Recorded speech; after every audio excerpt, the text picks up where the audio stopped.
자, 그 무역계약의 정형화, 이게 잘 돼야 되는데, 잘 안 된 것 같아. 아, 참. 아, 이게 뭐가 문제지? 이게 참 속 터지네. 예, 왜, 뭐가 문제인지 모르겠네. 제가 원래 마이너스의 손이기는 합니다. 일단, 근데 보면, 뭐 된다고 나오는데, 이상 이게 내 화면에서는 되는데, 다른 데서 시청하기가 안 되는 것 같기도 하고, 야, 이제 진짜 이게 속 터져가지고 이게 뭐, 야, 이제 못하겠다. 야, 수업은 해야 되고, 그 무역계약의 정형화. 무역계약의 정형화.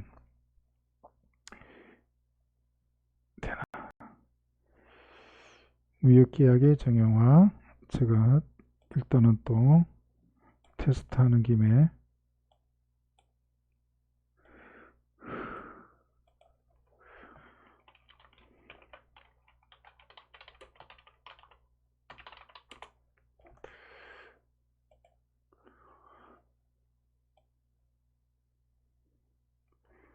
여러분들은 그냥 제 테스트 한다고 그 희생양이 되고 있습니다. 제가 이러고 싶지는 않았는데, 이상하게 지금 보면은 방송은 나가는데, 지금 방송은 나가는데 시청이 안 되는 이런 말도 안 되는 그런 일이 있습니다. 아, 좀. 자, 무역계약의 정형화라고 되어 있어요. 그 무역계약의 정형화로 되어 있고, 밑에 보면 인코텀즈 2020이라는 게 되어 있어요. 무역계약의 정형화다. 계약의 내용이 어떻게 구성되어 있다? 계약서에 들어가 있는 내용이 있고 계약서에 안 들어가 있는 내용이 있다라고 말씀을 드렸죠. 그래서 계약서에 들어가 있으면 그게 계약서에 명시적으로 적혀 있으니까 그게 명시조건이라고 해요. 명시조건. 그죠? 그 다음에 계약서에 안 들어가 있어요. 계약서에 안 들어가 있으면 그게 계약서에 안 들어가 있더라도 계약의 내용이 되는 게 있죠. 그게 묵시조건이라고 했어요. 묵시조건. 묵시조건이 될 수 있는 것들은 뭐죠? 법이 정하고 있는 것들이 묵시조건이 된다고 했어요. 법이 정하고 있는 건 묵시조건.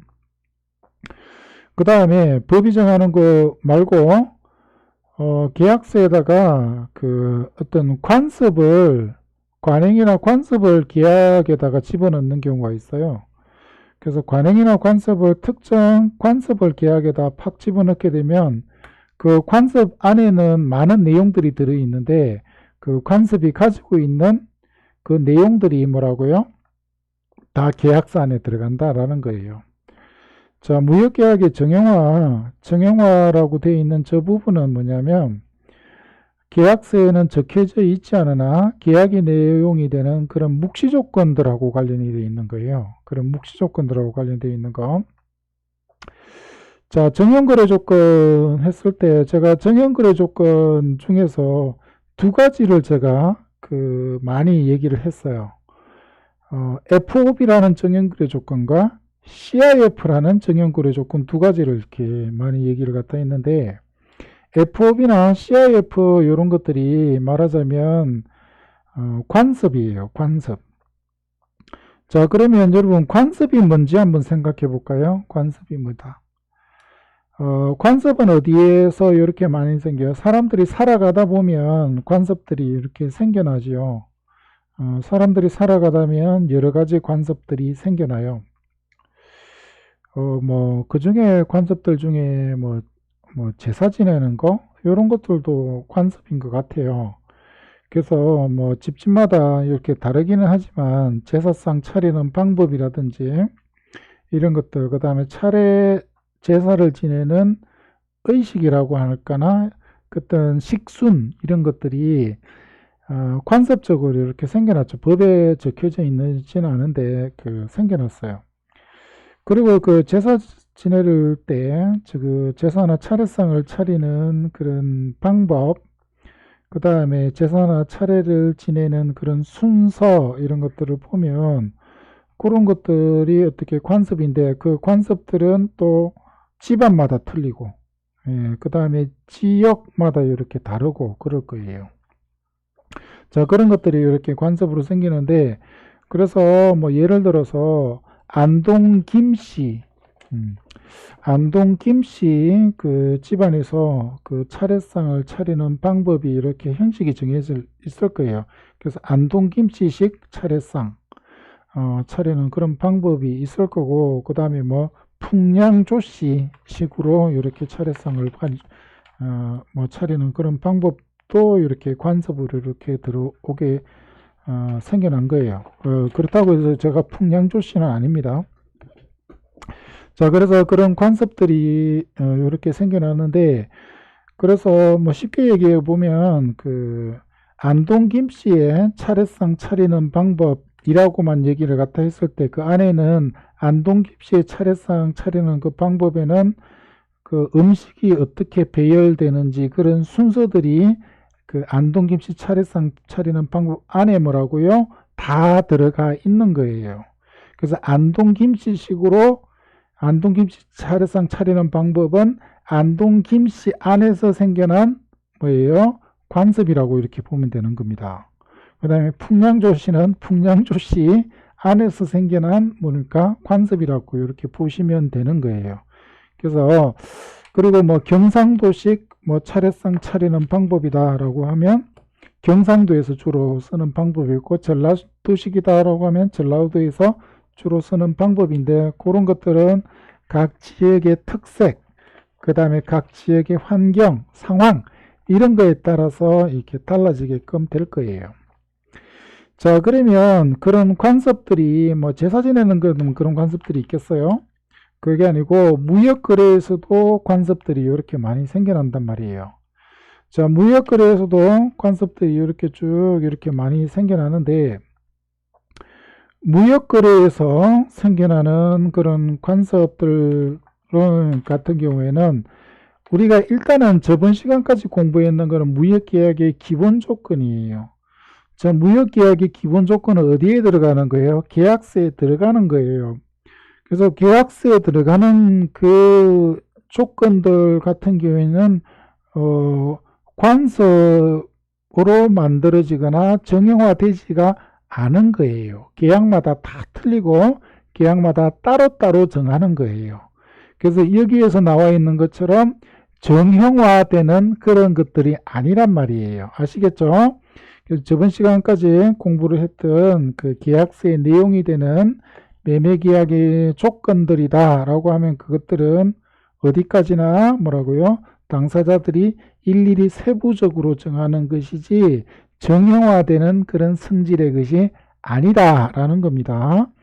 자, 그런데 자, 어떤 것들이 그러면 정형화되냐라고 하면 일단은 무역거래는 국내거래랑 다르게 파는 사람하고 사는 사람이 멀리 떨어져 있고 물건이 이동하는 과정에 파는 사람하고 사는 사람 사이에 제3자들이 이렇게 많이 껴있게 되고 그리고 제3자들이 이렇게 많이 껴있다 보니까는 여러 종류의 비용들이 많이 발생을 갖다 하고 이렇게 된 거예요. 자, 뭐 그런 겁니다. 그렇다라고 하면 매도인은 매수인에게 물건을 갖다가 보낼 때 어떤 방법으로 누구에게 어디서 보낼 것인가 라는 그런 문제가 생기고 그 다음에 수많은 비용들이 생기는데 그 비용은 또 누가 부담할 것이며 그 다음에 수출과 수입을 갖다가 해야 될 때는 어떤 공권력이 있는 기관에 보고를 하거나 허가를 받지 않고 마음대로 수출과 수입을 하게 되면 그거는 밀수에 해당된다는 겁니다. 그렇게 되면 밀수. 그래서 수출입 통관이라는 절차를 갖다가 거쳐야 되고 수출입 통관 절차를 누가 거쳐야 할 것인가 라는 그런 문제들이 이렇게 또 생겨나는 거고 그 다음에 또 보니까는 물건을 갖다가 외국에서 가지고 들어오게 되면 세금을 갖다 내는데 관세, 부가세, 개별 소비세라고 하는 여러 종류들의 세금이 이렇게 달라붙게 되는데 그 세금은 또 누가 낼 것이며, 이런 문제들이 뭡니까? 많은 문제들이 생기는데, 그런 것들을 뭡니까? 그런 것들에 대해서 뭐가 생겨난다? 관습들이 생겨난다. 관습들이 생겨난다라는 것은 정형화된 조건들이 생겨난다라는 겁니다. 그래서 정형화된 조건들이 생겨나고, 그 정형화된 그 관습들을 뭐라고 하냐면 정형거래 조건이다라고 하는 거예요.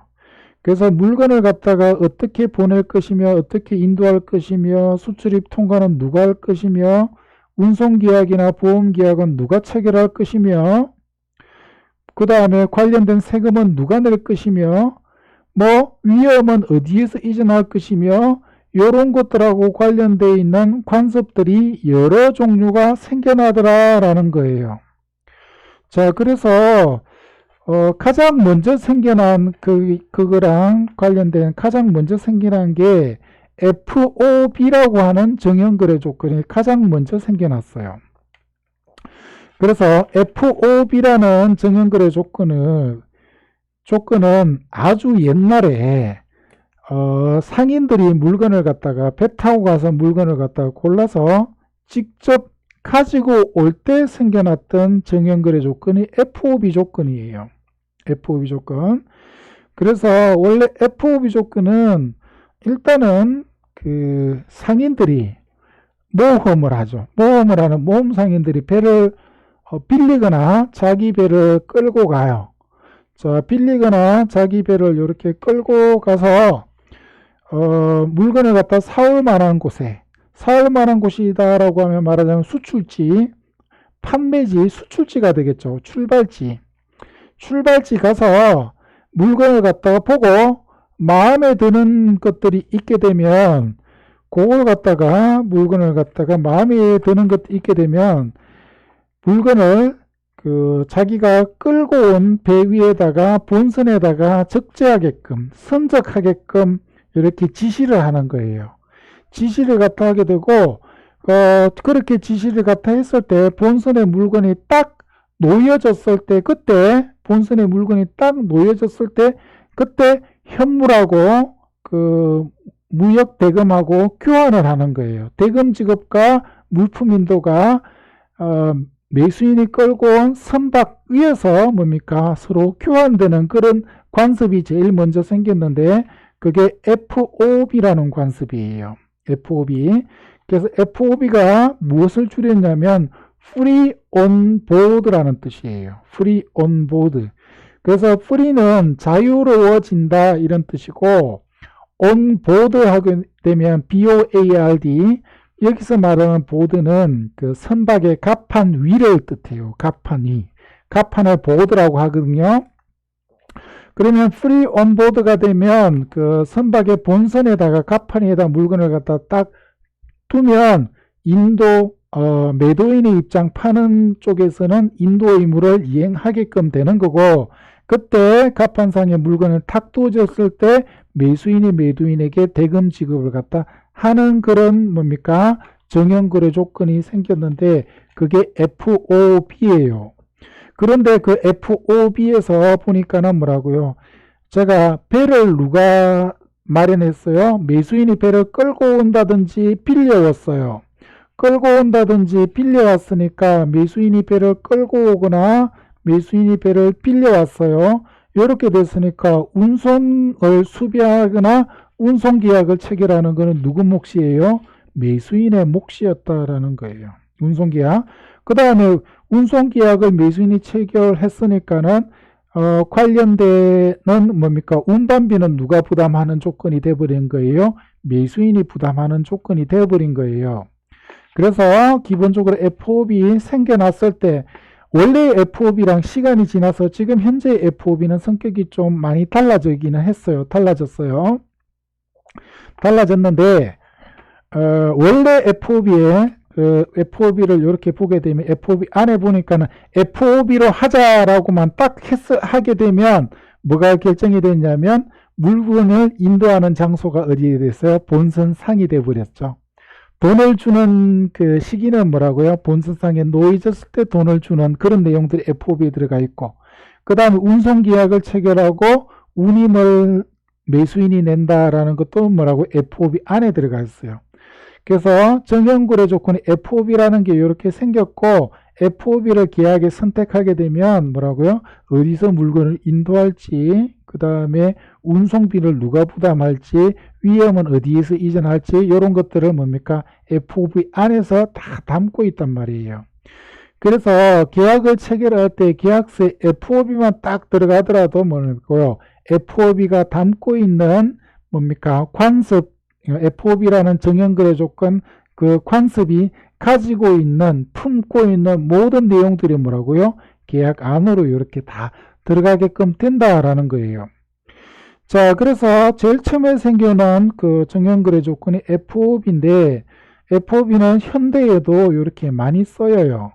근데 옛날에는 이제 배를 갖다가 끌고 가가지고 물건을 갖다가 사서 저 배에 실으세요 라고 했던 것들이 옛날이다라고 보면, 지금은 직접 가서 보는 경우는 드물어졌어요. 왜 그러냐면 주로 무역거래 대상이 공산품들이 이렇게 많고, 농산품 같은 경우는 우리가 봤다시피 뭐라고요? 평균 중등 품질 조건이라든지 판매 적격 품질 조건이라든지 이런 식으로 품질을 갖다가 결정을 갖다 하게 되니까 매수인이 직접 뭐라고요? 산지까지 찾아갈 필요가 없지요.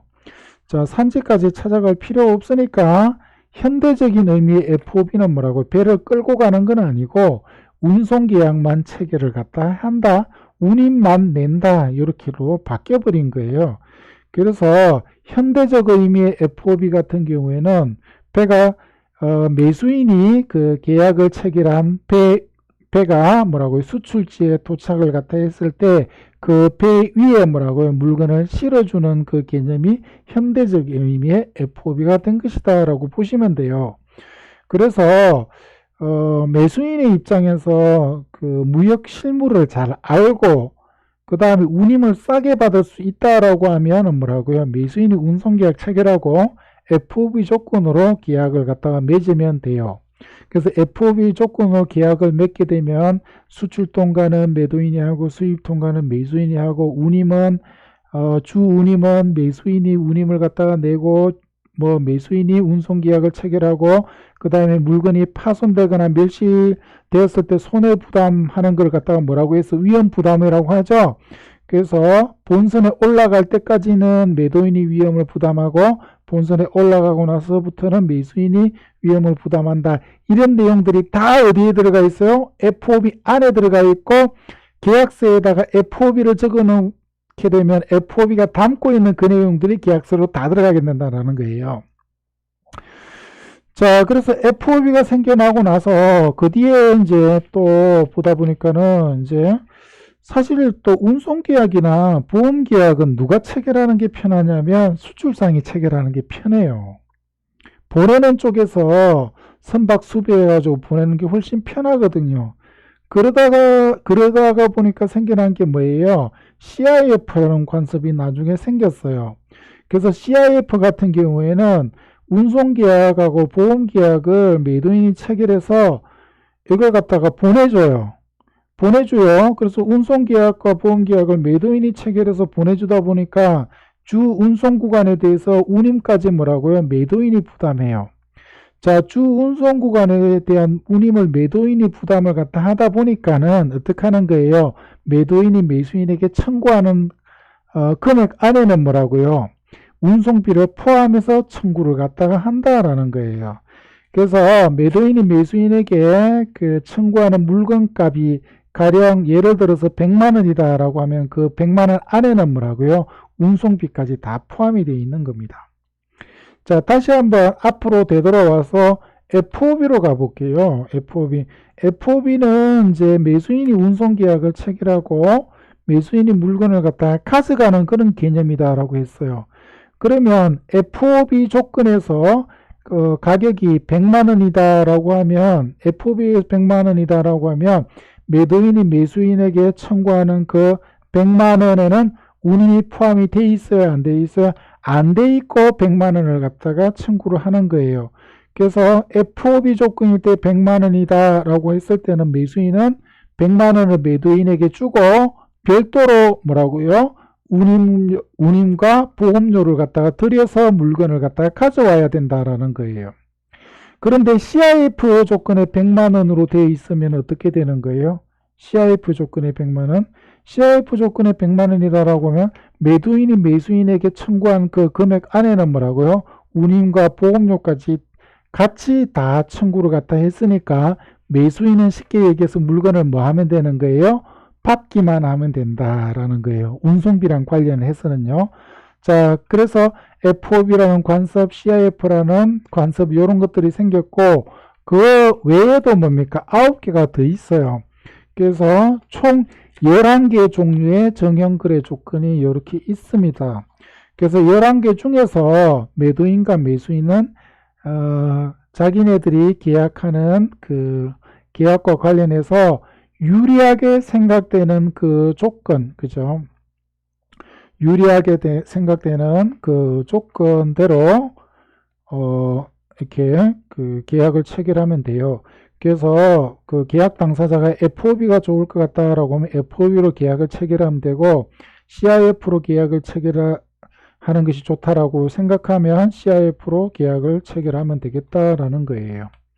자, 무엇과 관련해서 관습이 생겼다고요? 물품을 인도하고 운반하고, 그래서 물품을 인도하는 과정에서, 물품을 보내주는 과정에서, 가져오는 과정에서 관습이 이렇게 생겨났고, 그러한 관습 안에는 누가 어디까지 비용을 부담할지, 위험은 어디서 이전할지, 수출입 통관할 누가 할지 이런 것들이 그 관습 안에 다 들어가 있게끔 되어 있다라는 거예요. 자, 그런데 밑에 보니까는 무역계약의 정형화는 정형화인데 밑에 보니까는 인코텀즈 2020이라는 게 나옵니다. 인코텀즈 2020이라는 게 이렇게 나오는데 인코텀즈 2020 저놈은 뭐냐? 자, 이렇게 관습이라는 게 있어요. 관습. 자, 관습이라는 게 있는데 관습 그 안에는 관습 안에는 관습의 내용들이 이렇게 있을 겁니다. 자, 그런데 뭐 가끔씩 이런 게 있어요. 이게 어릴 때 이렇게 보면 제사상을 이렇게 차렸단 말이에요. 제사상을 차렸는데, 아버지가 제사상을 갖다가 차렸는데, 작은아버지가 와가지고, 여기 제사상 차리는 게 이게 아니라고, 여기 이렇게 차리는 게 아니라고 얘기를 갖다 하는 거야. 그런데, 아버지가 됐든 작은아버지가 됐든 뭐라고요? 같은 집안의 그 제사상 차리는 관습인데 아버지가 생각하는 방식하고 작은아버지가 생각하는 방식이 달랐단 말이죠. 그죠? 그러면 어떤 것들이 그 집안에서 제사상 차리는 방법이냐에 대해서 뭡니까? 논란이 생길 수가 있는 거예요. 관습은 어디까지나. 그런 거 아니겠어요? 자, 그래서 CIF나 FOB도 똑같아요. 마찬가지로. 무역계약의 당사자가 FOB로 계약을 갖다 체결해 놓고 나중에 어떤 일이 생겼냐면 내가 생각하는 FOB는 그게 아니고 이거잖아 라고 얘기를 갖다 하는 거야. 상대방은 아니야 FOB가 이런 거지 라고 다툼이 생겼어요. 그러면 다툼이 생겼을 때를 대비를 갖다 해서 이것이 FOB야 이것이 CIF야 라는 것들을 갖다가 뭡니까 명시적으로 해석하는 그런 기준을 갖다가 두어야 될 거예요. 그래서 그런 해석하는 그런 기준들이 있는데 그래서 그 해석 기준들이 뭐냐면 정형거래 조건 해석에 관한 규칙들이에요. 정형거래 조건 해석하는 그런 규칙들인데 해석하는 그 규칙들은 이게 여러 종류의 여러 형태로 존재를 해요. 어떤 경우에는 어떤 나라의 법으로 존재를 갖다 하는 경우예요. 그래서 미국이나 영국 같은 경우에는 정형거래 조건 해석하는 그 기준을 뭡니까? 법으로 만들어 놓은 거예요. 그래서 FOB를 해석하는 기준이 영국 법이 해석하는 FOB랑 미국 법이 해석하는 FOB가 달라요. 그래서 각 나라마다 또 이렇게 해석하는 법이 다르다 보니까 여러분들 그 대한상공회의소라는 그런 조직 아시죠? 상공회의소라는 그런 조직도 있고 그 상공회의소라는 조직들이 있는데 그 상공회의소들의 모임이 대한상공회의소고 각 나라의 상공회의소의 모임이 또 뭐라고요? 국제상업회의소가 있어요. 국제상업회의소. 그걸 ICC라고 하는데 ICC도 민간기구예요. 상공회의소가 민간기구다 보니까. 그래서 민간기구로서 상공회의소들의 대표기관이 그 국제상공회의소인데 국제상공회의소가 이 정연거래 조건을 해석하는 통일적인 기준을 마련해보자 라고 하는 거예요. 그래서 만든 것이 인코텀즈인데 인코텀즈가 1980년도 이후로 저게 10년마다 이렇게 바뀌어요. 왜 바뀌냐면 그 무역 관습이라든지 운송 방식이 이렇게 발전을 갖다 하다 보면 새로운 운송 방식을 갖다가 수용할 수 있는 그런 관습들이 만들어져야 되기 때문에 정연거래 조건을 해석하는 기준들이 뭡니까? 10년마다 업데이트 된단 말이에요. 그래서 인코텀즈 2020은 언제 업데이트 되냐면 2020년 올해 업데이트 된 겁니다. 아시겠죠? 그래서 정연거래 조건 FOB, CIF 이런 것들에 대해서 쓰는 사람들이 다툼이 생길 수가 있는데 다툼을 해결하는 그런 해석 기준을 두고 있는 것이 뭐다고요? 정연거래 조건 해석에 관한 규칙이고 그 중에서 누가 만든 거? 국제상업회의소에서 만든 거 그게 뭐다고요? 인코텀즈고 인코텀즈 뒤에 붙은 게 2020이 나와 있는데 저게 최종 업데이트 된 게 2020년도에 최종 업데이트 된 거다라는 거예요. 물론 2020에 업데이트된 버전을 써도 되고 2010 버전을 갖다 써도 되고 그거는 쓰는 사람 마음이다라는 거예요. 자, 그래서 지금부터 공부하게 될 게 무역계약의 정형화 인코텀즈에 관련된 내용이고요. 인코텀즈와 관련된 내용들은 여러 시간에 걸쳐서 여러분들하고 다뤄볼 예정입니다. 자, 그래서 페이지를 넘겨보면 정연거래 조건에 의라고 되어 있어요. 정연거래 조건. 자, 그래서 정연거래 조건은 물품의 인도, 그 다음에 관련 비용의 부담, 이런 것들과 관련되어 있는 것들이에요. 얘 지금 왜 앞으로 뒤로 가고, 그렇네. 제가 이게 착각했던 게 지금 그 모니터 여러 개 지금 띄워가지고 지금 제가 지금 화면에서 제대로 녹화되고 있는지를 또 봐야 되고 그 다음에 지금 실시간 스트리밍이 되고 있는지 보고 그 다음에 지금 동영상 시청이 가능한지를 보고 그 다음에 지금 그 PPT 지금 이게 파워포인트 요거 지금 슬라이드 넘기고 이런 것들이 지금 한꺼번에 보다 보니까 지금 이렇게 화면 여러 개 보다 보면 헷갈리고 막 그러네요. 좀 잘 돼야 되는데.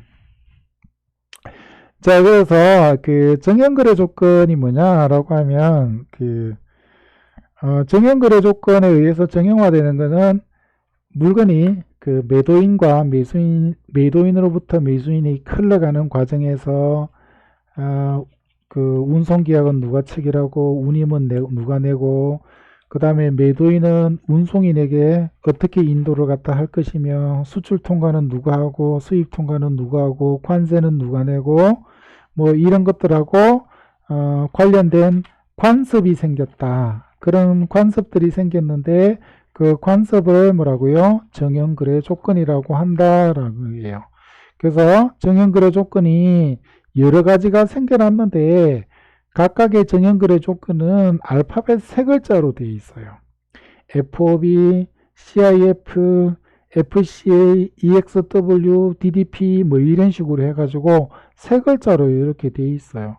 3글자로 되어 있는데 3글자 안에는 뭡니까? 많은 내용들이 그 안에 뭐라고요? 함축되어 있다.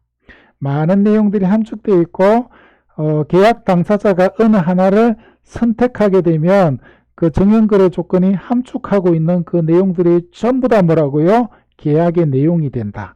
비록 계약서에 적혀져 있지 않더라도. 그래서 계약서에 적혀져 있지 않으나 계약의 내용이 되는 것들을 무슨 조건이라고 하더라? 묵시 조건이라고 하더라. 제가 설명을 드렸어요. 자, 그래서 물품 인도와 관련된 당사자의 권리와 의무를 세 자리 알파벳으로 부호화한 것이라고 얘기를 하고 있어요. 물품 인도와 관련됐다라고 했는데 물품이 매도인으로부터 매수인한테 전달되다 보면 물품 인도랑 관련되어 있는 것들도 있고, 비용의 부담이랑 관련되어 있는 것도 있고, 그 다음에 위험의 이전, 그 다음에 수출입 통관, 관세 납부랑 관련되어 있는 그것들이 뭐라고요? 이 세 글자로 되어 있는 정형거래 조건 안에 함축이 되어 있어요. 누가 부담할 것이면. 그래서 예를 들어 FOB일 때는 FOB를 딱 선택하게 되면 수출 통과는 매도인이 하게끔 되어 있고 수입 통과는 매수인이 하게끔 되어 있어요. FOB라는 관습 정형거래 조건 안에 그 내용들이 들어가 있어요. 그다음에 FOB라는 정형거래 조건 안에 또 운송비는 누가 될 것인가? 매수인이 내야 된다. 거기 안에 들어가 있고, 그 다음에 수입 관세는 누가 해야 된다? 매수인이 내야 된다. 거기 FOB 안에 들어가 있어요. 그 다음에 그러면 보험계약은 누가 체결해야 되지? 보험계약은 위험을 부담하는 사람들이 알아서 보험계약 체결해야 돼. 그래서 보험계약은 들어도 되고 안 들어도 돼. 요게 FOB 안에 들어가 있단 말이에요. 그 다음에 CIF로 딱 선택을 갖다 했다라고 하면 CIF는 뭐라고요? 매도인이 매수인에게 보내주는 그런 조건이니까 수출 통과는 매도인이, 수입 통과는 매수인이 이렇게 되고, 그 다음에 보내주는 조건이니까 운송계약은 매도인이, 운임도 매도인이 내고 뭐 이렇게 되는 거고, 그 다음에 또 보험은 뭐예요? 위험을 부담하는 사람이 보험에 들어야 되는데, 근데 CIF는 뭐라고요? 본선에 실리고 나면 위험은 매수인에게 이전해요.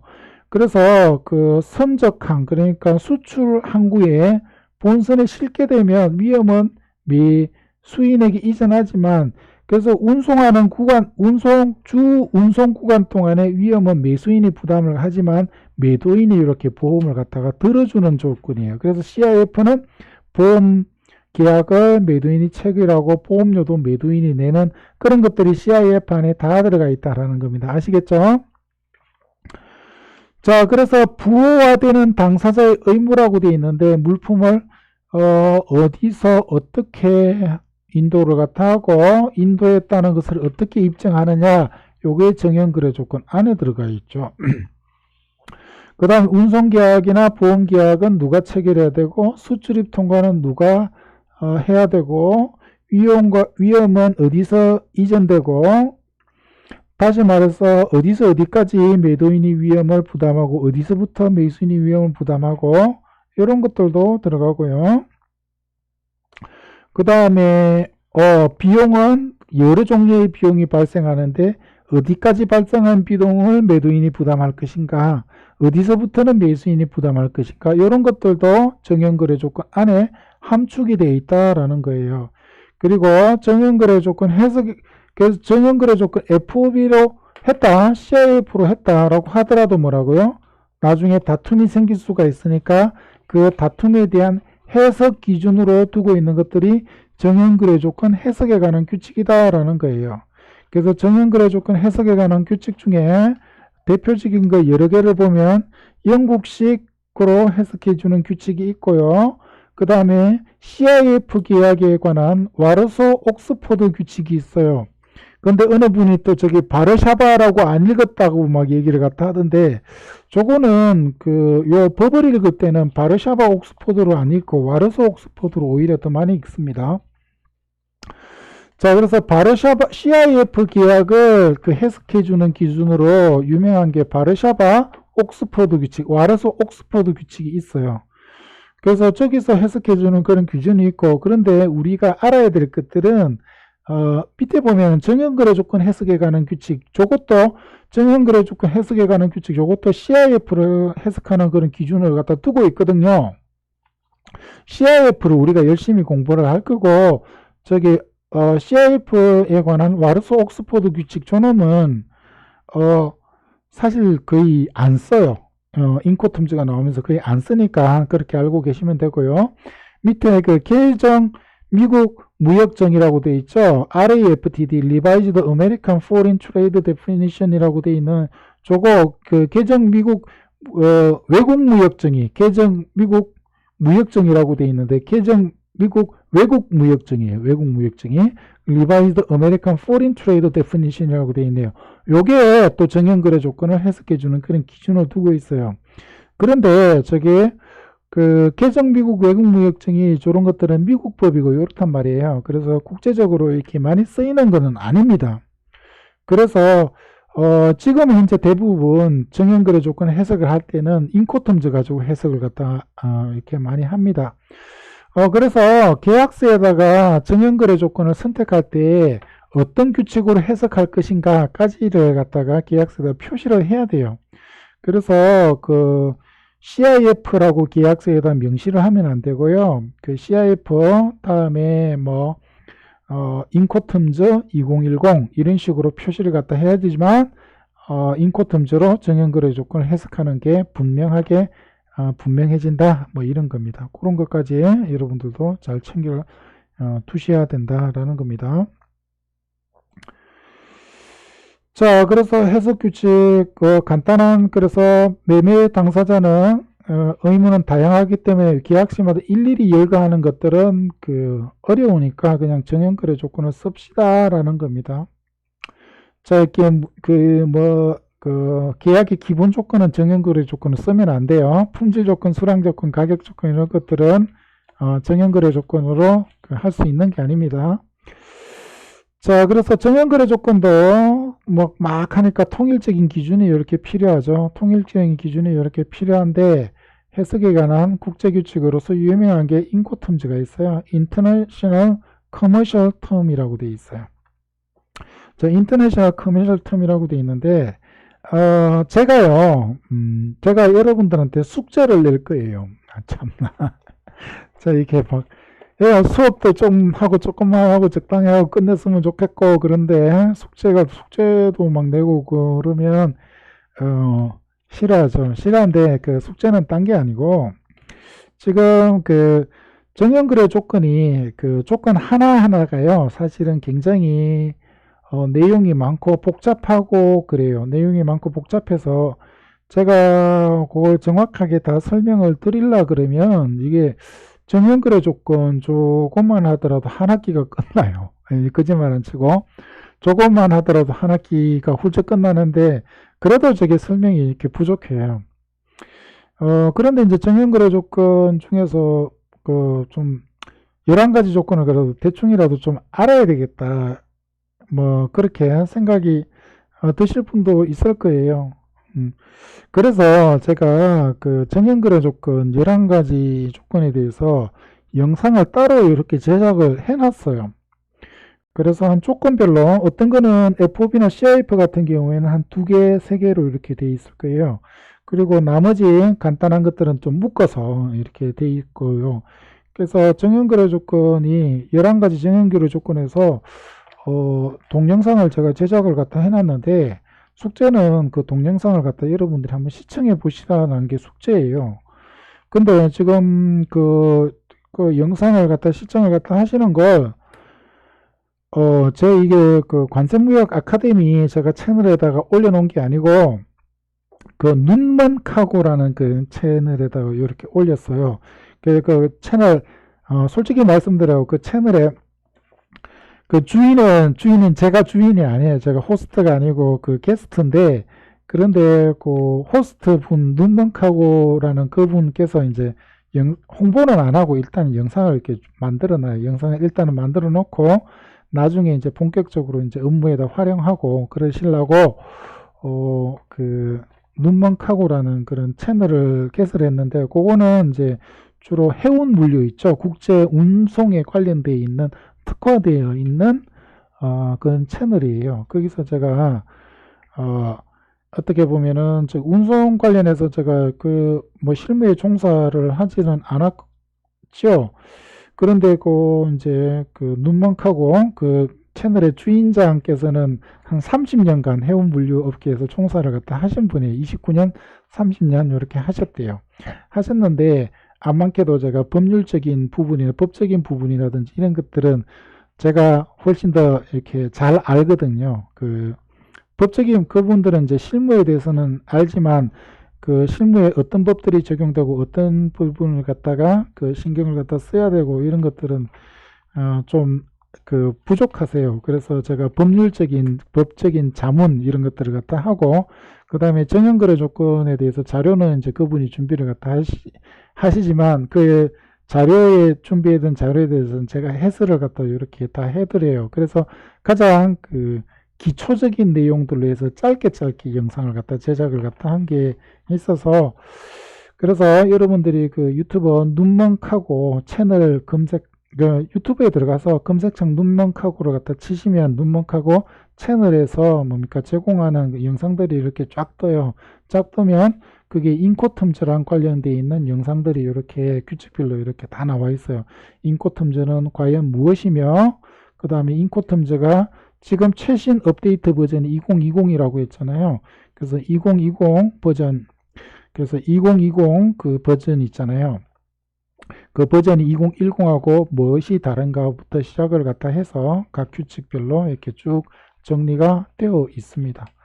자, 그런데 이제 그거보다 거기서 또 이제 설명을 해드렸고, 그거 이외에 제가 시간이 되면 그 인코텀즈 원문 있죠. 원문의 일부분을 이렇게 발췌를 해서 여러분들한테 원문을 해석을 갖다 하면서 관련된 내용을 11가지 정형거래 조건을 다시 한번 더 설명드리기는 할 겁니다.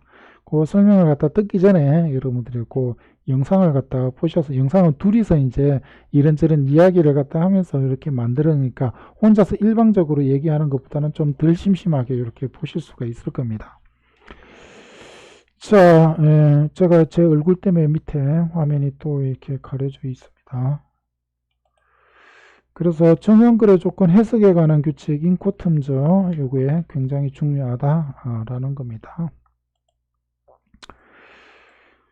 자, 그래서 인코텀즈는 정식 명칭은 그 인터내셔널 커머셜 텀이라고 되어 있어요. 인터내셔널 커머셜 텀. 인터내셔널 커머셜 텀 저걸 갖다가 합쳐가지고 인코텀즈고, 정형거래 조건인데 저걸 누가 만들었냐면 국제상업회의소. 자, 국제상업회의소 ICC라고 되어 있죠. International Chamber of Commerce라고 해요. International Chamber of Commerce. 저게 국제상업회의소입니다. 그래서 저 국제상업회의소에서 인코텀즈라는 걸 갖다가 만들었어요.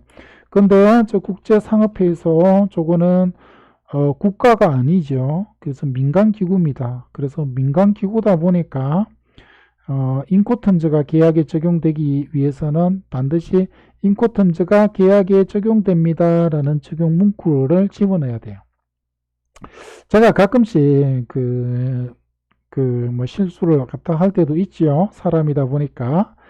그래서 분이 아까 제가 눈먼카고라는 그 채널 이렇게 가가지고 영상을 시청하라라고 이렇게 말씀드렸는데, 가능하면 뭐예요? 구독하고 좋아요 같이 눌러주면 더 좋겠습니다. 댓글 달아주시면 더 좋고요. 자, 그런데 이제 그 인코텀즈가 뭔지 그 소개하는 그런 그 영상에서 인코텀즈가 뭐냐라고 얘기를 갖다 해서 제가 인터내셔널 컨트랙트 텀입니다 라고 얘기를 했어요. 그런데 알고 보니까 인터내셔널 커머셜 텀이었어요. 그래가지고 제가 뭐 그것도 모르냐고 제가 혼이 났는데, 그런데 봅시다. 이름이 그 본질을 정확하게 반영하느냐라고 했을 때 그렇지 않은 경우들이 굉장히 많죠. 대표적인 게 우리 말고 저 위에 우리가 분단됐죠. 분단된데 우리가 남쪽은 우리 대한민국이라고 하고, 북쪽에 그 정식 명칭이 여러분들 아시나요? 북쪽의 정식 명칭이 조선민주주의인민공화국이에요. 조선민주주의인민공화국. 그 조선민주주의인민공화국인데 그 나라가 민주주의가 가장 뒤떨어져 있는 나라일걸? 민주주의랑은 전혀 관계없는 나라일까? 근데 조선민주주의인민공화국이죠, 그 나라가. 제가요, 그 인터내셔널 컨트랙트 텀이라고 했는데 맞는 말이죠. 오히려 인터내셔널 커머셜 텀이라고 하는 것보다 오히려 뭡니까? 그 본질을 정확하게 얘기를 갖다 하고 있는 거죠. 그래서 이게 막 그 이름이 뭐다 이런 것들보다 그 안에 담고 있는 내용이 훨씬 더 이렇게 중요합니다. 어떤 분들은 뭐 공부를 하거나 학문을 공부할 때 뭐 어원이 어떻고 뭐 이런 것들을 갖다가 따지시는 분들이 많아요. 뭐 따지는 게 이렇게 가치가 있을 수는 있지만, 그런데 그 어원이라든지 이름이 담고 있는 것과 내용이 사뭇 다른 경우들도 굉장히 많지요. 사실 그래서 매매 계약에 들어가는 컨트랙트 텀이라고 보는 게 오히려 더 정확하다고 저는 개인적으로 생각을 합니다. 자, 그렇고요. 예, 인코텀즈가 이렇게 되어 있어요 라고 되어 있는데, 인코텀즈가 위험의 부담이라고 되어 있어요. 인코텀즈와 위험의 부담. 자, 요거는 내용이 제가 봤을 때 조금 길어져 가지고 제가 요거는 그 쉬었다가 다음 강의에서 설명드리는 것으로 하겠습니다. 앞전 시간에 지금 1시간이 조금 60분이 더 넘어갔죠. 그래서 요건 좀 짧게 잘랐다가 다음 시간으로 이렇게 넘어가도록 하겠습니다.